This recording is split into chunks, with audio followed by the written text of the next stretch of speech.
ሰላም ክቡራትን ፈትዋትን ቤተሰብ ዳኣማት ሚድያ ንሎሚ ዕለተ ዓርቢ ግንቦት 8 2017 ዓመተ ምህረት ዝመረፅናዮም እዋናዊ ዛዕባታት ናባኹም ክነብል።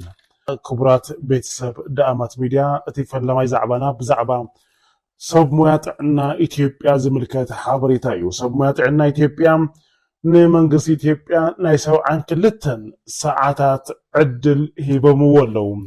እቲ ካልእ ምርጫ ቦርድ ብዛዕባ ህወሓት ሓደ ነገር ተዛሪቡሎም። ብዛዕባ እዚ እውን እንብለኩም ነገር ክህሉ እዩ። ፈለማ ብዛዕባ ሕቶ ሰብ ሞያ ጥዕና ኢትዮጵያ እናባኹም ክነብሎም።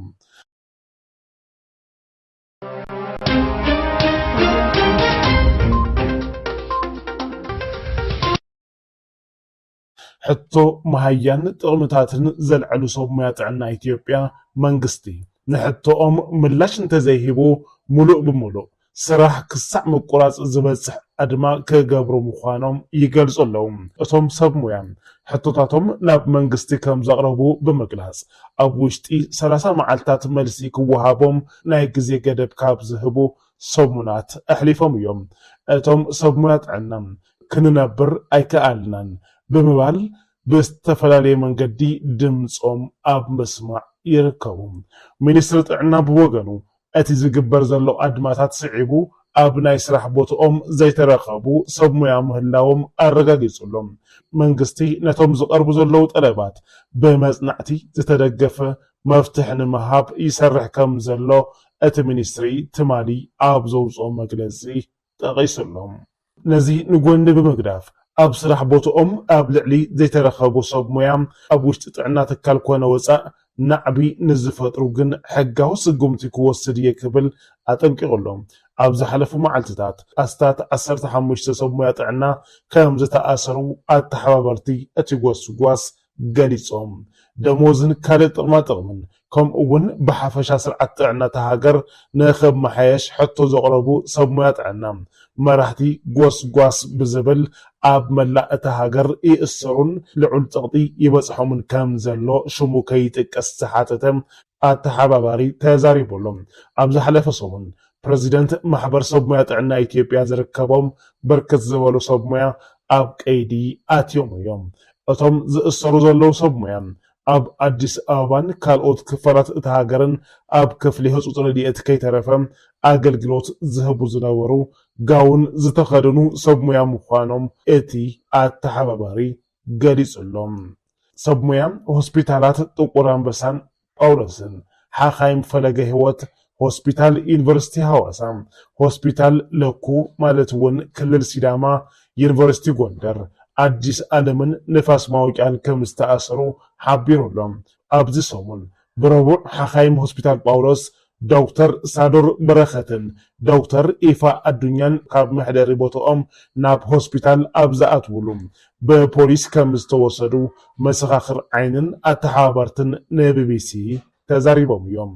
ክልቲኦም ሰብ ሞያ ነቲ ዝካየድ ዘሎ ምንቅስቓስ ስለ ዝደገፉ ኣብ ኣዲስ ኣበባ ኣዲስ ገበያ ኣብ ዝበሃል መደብር ፖሊስ ከም ዝተኣሰሩ ብምሕባር ፖለቲካዊ ኣጀንዳ ኣለኩም ብዝብል ምርመራ ይግበረሎም ከም ዘለውን ተገሊጹሎም። ኣብ ክልል ሲዳማ ሆስፒታል ለኩ ዝሰርሕ ዶክተር ደረጀም ዝተባሃለ ክኢላ ማህፀንን ጥንስን ክሳብ ሰዓት 11 ማለት እውን ናይ ምሸት ሕክምና መጥባሕቲ ክሰርሕ ውዒሉ ናብ መሕደሪኡ ምስ ከደ እዩ ተኣሲሩ ይብሉ እቶም ኣተሓባበርቲ። ዶክተር ደገነ ስራሕ ደው ኣየበለን፣ ኣብቲ ኣድማ እውን ኣይነበረን። ንሱ ጥራሕ ስለ ዝኾነ ክኢላ መጥባሕቲ ስራሕ ደው ክብል ኣይኽእልን፣ መጥባሕቲ ሰሪሑ ምስ ወድአ እዩ ተታሒዙ። ክኢላ ሆስፒታል ጥቁር ኣንበሳ ዝኾነ ዶክተር ሃብታሙ መንክር ድማ ረቡዕ 15 ግንቦት 2025 ካብቲ ሆስፒታል ተወሲዱ ከም ዝተኣሰረ ኣተሓባበርቲ ንቢቢሲ ገሊፆም እዮም። ንሱ ክኢላ ሕክምና ዓፅሚ ከም ዝኾነ ተሓቢሩ ካብ መንግስትን ሓለፍቲ ስራሕቲ ሆስፒታልን ድማ መፍራሕን ምክልባትን ይበፅሖ ኣሎ ክብሉ ንቢቢሲ ሓቢሮም። በርከት ዝበላ እቲ ኣድማ ዝተጸልዋ ሆስፒታላት ድማ ኣብ ልዕሊ ኣብ ስርሖም ዘይርከቡ ሰብ ሞያ መምሕዳራዊ ስጉምቲ ከም ዝወስዳ ዝገልጹ መጠንቀቕታታት ኣውፅአን ኣለዋ።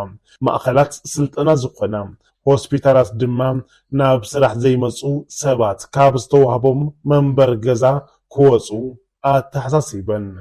እነቕርቦም ጸገማት ንምስማዕ ዝተዳለወ ኣካል የለን ዝበለ ሓደ ኣተሓባባሪ ክሳብ ሕጂ ኣወንታዊ መልሲ ከም ዘይረኸቡን ሆስፒታላት ኣብቲ ኣድማ ንዝተሳተፉ ሰብ ሞያ ንምትካእ ተጠባባቕቲ ሰብ ሞያ ይጽውዕን ናይ ስራሕ ምልክታት የውፅኣ ከም ዘለዋን እውን ሓቢሮሎም።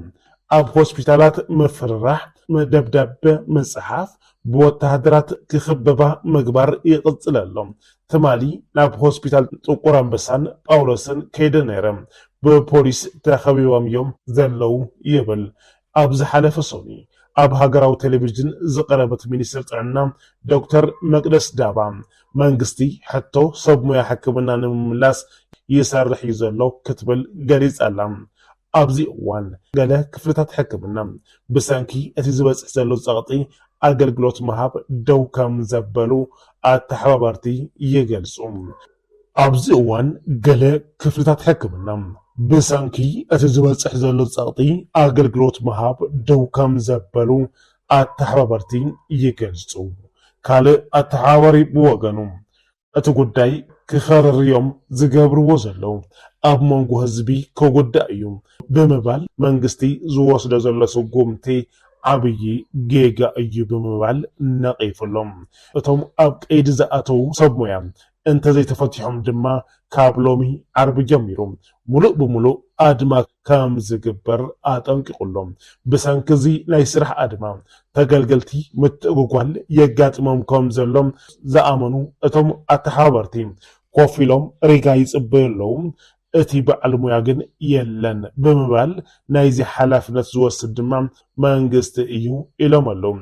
እዞም ወፍሪ ሰብ ሞያ ጥዕና ኢትዮጵያ ብዝብል 12 ሕቶታት ዘልዕሉ ዘለው ሰብ ሞያ ናይ 30 መዓልትታት መጠንቀቕታ ድሕሪ መሃቦም ብ13 ግንቦት 2025 ጀሚሩ ብኸፊል ኣድማ ስራሕ ገይሮም ከም ዘለው ይፍለጥ።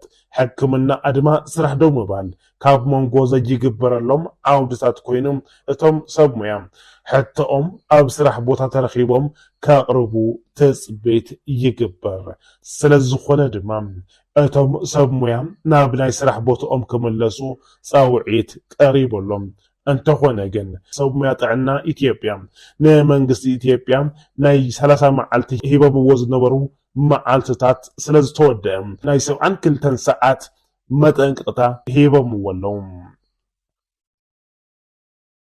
እቲ ካሊእ ሓበሬታ ብዛዕባ ውድብ ሕወሓት ብምርጫ ቦርድ ኢትዮጵያ ካብ ፓርትነት ምስራዙ ስዒቡ ዝተፈላለዩ ዛዕባታት እዮም ዝለዓሉ ዘለዉ። እስኪ ሕወሓት ከም ፖለቲካ ውድብ ምስራዙ እንታይ ሳዕብየን ኣለዎ መፍትሒኡ ከዝብል ስፍሕ ዝበለ ዛዕባ ናባኹም ክነብሎም። መረፃ ቦርድ ኢትዮጵያ ላዕለዋይ ኣመራርሓ ሕወሓት ኣብ ዋና ቤት ጽሕፈት መረፃ ቦርድ ተረኺቦም ብጥንቃቐ ገምጊሞም ኣንቢቦም ተስማዕሚዖም ነቲ ሓድሽ ምስክር ኣፍልጦ ወሲደምዎ እዮም ክብል ገሊጹ ኣሎ። ንፍርቂ ዘመን ኣብ ፖለቲካ ኢትዮጵያ ዓብዪ ግደ ዝጸንሖ ህዝባዊ ወያነ ሓርነት ትግራይ ሕወሓት ብሃገራዊ ቦርድ መረፃ ኢትዮጵያ ንኻልኣይ ግዚኡ ኣፍልጦ ተኸሊኡሎም። ቦርድ መረፃ ኢትዮጵያ ረቡዕ 6 ግንቦት 2017 ዓመተ ምህረት ኣብ ዝሃቦ መግለጺ ብመሰረት እቲ ቅድሚ 3 ወርሒ ዝሃቦ መጠንቅቕታ ሕጋዊ ሰብነት እቲ ውድብ ከም ዝተሰረዘ ኣፍሊጡሎም። ድሕሪ ኩናት ትግራይ ሕጋዊ ሰብነቱ ዝሰኣነ ሕወሓት ኣብዚ ጉዳይ እዚ ዝቐረበ መፍትሒ ሓሳብ ምርዳእ ብዘይምህላው መሊሱ ካብ መዝገባ ተሰሪዙሎም። መረፃ ቦርድ ኢትዮጵያ ላዕለዋይ ኣመራርሓ ሕወሓት ኣብ ዋና ቤት ጽሕፈት መረፃ ቦርድ ተረኺቦም ብጥንቃቐ ገምጊሞም ኣንቢቦም ተስማዕሚዖም ነቲ ሓድሽ ምስክር ኣፍልጦ ወሲደምዎ እዮም ክብል ገሊጹ ኣሎ። ቦርድ መረፃ ኢትዮጵያ ربع 6 جنبوت كلتشحن 17 عامة مرات أب زهابو مجلسين بمسارات أتيك قدم 3 ورحي زهابو متنقاتهم حقاو سابنت أتودب كمستسرزام أفليت اللهم دهري كوينات تقراين حقاوي سابنتو زسان حوحات أبزو قدايزي زقرب مفتح حساب مرددا بزي مهلاو مليسو كاب مزقبام تسرز اللهم بورد مرزا إثيوبيا أب مفلمتا كلتشحن 13 عامة مرات دحري مجمار جنوسيداو كوينات تግራይ حوحات أب عتقيم أب استلقفك أرسي توافيرو بزبل كاب مزقبا ودبات بوليتيكام سرزوو كم زنبرا زذكريو أتي جنوسيداو كوينات بسممع بريتوريام أبقعو سلام مستفر مدبمام حوحات كاب مزقب رعداو قجلم سلستناقفم